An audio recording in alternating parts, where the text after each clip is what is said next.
Welcome to Samael's message. Greetings, seekers of knowledge and wisdom. Today, we embark on a journey through the vibrant and powerful constellation of Leo, the heart of the Zodiac and the throne of the Sun Leo, which reigns from July 23rd to August 22nd, is a sign of immense significance, embodying the essence of life itself. Leo rules heart and spinal column, metal gold, stone diamond, perfume frankincense, plant sunflower, flower poppy, planet the sun, color golden, element fire, day Sunday, keyword life, ruler Michael. Beloved disciple, now we enter into the constellation of Leo. Leo is the heart of the Zodiac, and the throne of the Sun Leo is the dwelling of the children of the flame, whom the Bible calls thrones. Leo is the house of the four Kamaras. Leo is in the house of the sun and governs our heart. Just as the sun is the heart of the solar system, likewise the human heart is the sun of our organism. There are forces that are in the shape of a triangle which descend, and there are those that rise from the earth.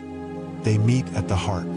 These forces intermingle and become redeemed, forming the seal of Solomon. The sacred chamber of the blessed mother goddess of the world is the heart.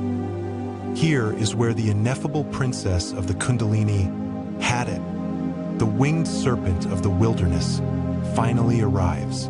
The cross of initiation is given to us within the heart temple.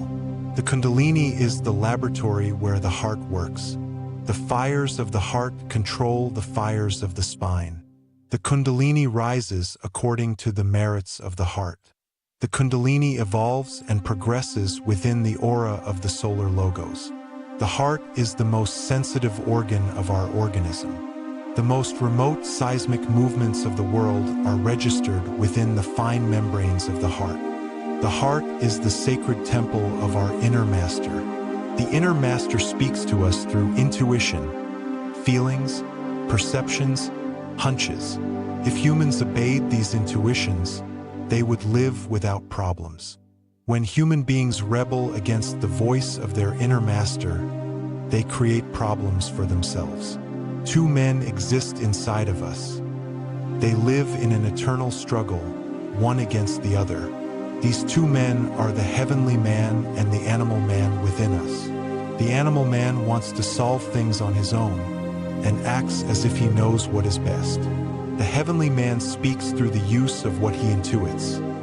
His voice is the voice of the silence, and his actions are always upright actions that create happiness. The animal man is the mind that resides in the head with its 7 portals. The heavenly man is the inner master. The master commands and the mind does not obey him. The mind wants to solve everything by its own whim and acts as if it knows what is best, without ever taking into consideration the commands of the internal master. As a consequence of this, pain and bitterness appear as an outcome of erroneous actions and useless efforts. Happy are those who act with the voice of the silence. They will never lack bread, shelter, and refuge. They shall live without problems and will have bliss. Coachmen, dominate the untamed colt of the mind properly, so that it will not cast your cart into the abyss. The inner master is the divine witness, seated on the throne of the heart temple.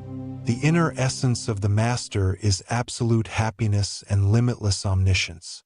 The inner master is simple. Everything else is complicated. Eternal nature keeps changing. However, the inner master is immutable. This is why the master can free himself from nature. Nature casts its shadows upon the master, but the inner master is beyond all shadows. When the soul fuses with the inner master, then it becomes free from nature and enters into the supreme happiness of absolute existence. This state of happiness is called nirvana. Nirvana can be attained through millions of births and deaths, but it can also be attained by means of a shorter path. This is the path of initiation. The initiate can reach nirvana in one single life if he so wants. Because straight is the gate, and narrow is the way, which leadeth unto light, and few are those who find it. Matthew 7 verse 14. 7 initiatic sanctuaries exist in the astral plane, and if the disciple wants to progress in this path, he has to seek a master. When the disciple is ready, the master appears. Beware of false prophets. Do not accept external masters in the physical plane. Learn how to travel in the astral body, and when you are skillful in the astral, choose an authentic master of major mysteries of the White Brotherhood and consecrate unto him the most absolute devotion and the most profound respect. You must walk with much care in the physical world, since there are many false prophets. Do not accept external orders from anyone. You must only obey the commands that we give you in the astral plane. Within this physical plane, there exist many good and sincere initiates of the minor mysteries. But since they have not yet fused themselves with their inner master, they are also living dead. Consequently, they have serious and very grievous errors, which can lead the student astray and even make him fall into the abyss. When we want to make ourselves known to a student in the physical plane, we will give him signs and proof in the astral plane. But be careful. Live alert and vigilant as a watchman in times of war, because in these times of the end, the Antichrist makes deceptive signs and wonders. Be ye therefore wise as serpents and harmless as doves. Be meek and humble, but when it regards the truth, be strong in thought, word, and deed. The higher you will be, the more terrible the fall shall be. Be careful then of falling, because the disciple who allows himself to fall has to struggle a lot in order to recover what he lost. These two rules are very simple, but of a tremendous importance. I have known many initiates of minor mysteries who have known and accepted false prophets in the physical plane, and then fell into the terrible abyss. I teach the student how to travel in the astral body so that he will not allow himself to be deceived. The student who allows himself to be deceived does so because he does not know how to travel in the astral body. Anyone who tries to ridicule our sacred temples and our sacred initiations is still a living dead person. Do not listen to him, he is dangerous. There are people who think they can reach nirvana without going through any initiation. Such living dead people follow the spiral path of life, and only through millions of lives and deaths will they truly reach nirvana.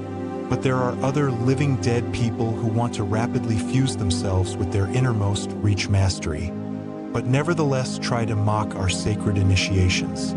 These types of living dead people are the most dangerous because they have tread the path and are mocking the path. These are the offenders of Victor Hugo. These are the defilers of the temple. To want to rapidly become fused with the innermost without having passed through the 9 initiations of minor mysteries is akin to wanting to receive a doctoral degree in medicine without having studied all the required years at university, or wanting to be a general without having passed through all the military ranks. All initiations are received within the temples of the astral plane, but life itself is the school. During the sign of Leo, we should act on the heart through meditation. Inner meditation consists of 3 phases. First, perfect concentration. Second, perfect meditation. Third, perfect samadhi. One has to concentrate the mind on the inner master. One has to meditate on the majesty of the inner master. One has to talk with the inner master until one hears his voice and converses ineffable things with him. This is called samadhi. Concentration is one technique. On page 17 in The Voice of the Silence, HPB says the following: before the soul can hear, the image man has to become as deaf to roarings as to whispers, to cries of bellowing elephants as to the silvery buzzing of the golden firefly. Before the soul can comprehend and may remember, she must unto the silent speaker be united, just as the form to which the clay is modeled is first united with the potter's mind. For then the soul will hear and will remember, and then to the inner ear will speak the voice of the silence. So then, we must especially practice inner meditation during the sign of Leo. I advise my disciples to practice inner meditation during those moments in which they feel more predisposed to sleep. You must totally dominate the untamed horse of the mind. You must control all possible reactions of the mind before the objects and sounds of the physical world. The inner master is not the mind. The inner master is not emotion. The inner master is not the will. The inner master is neither the consciousness nor the intelligence. The inner master is the divine witness. The inner master is the being. The inner master is the innermost. Therefore, while immersed in deep inner meditation, say, not this, not this, not this. I am he, I am he, I am he. Be demanding with your inner master. He must teach you the most ineffable things. If your concentration is intense, then you will penetrate the marvels of the cosmos and will learn things which are impossible to describe with words. Vocalize the vowel O. Prolong the sound of the vowel for 30 minutes daily during the sign of Leo to awaken the heart chakra.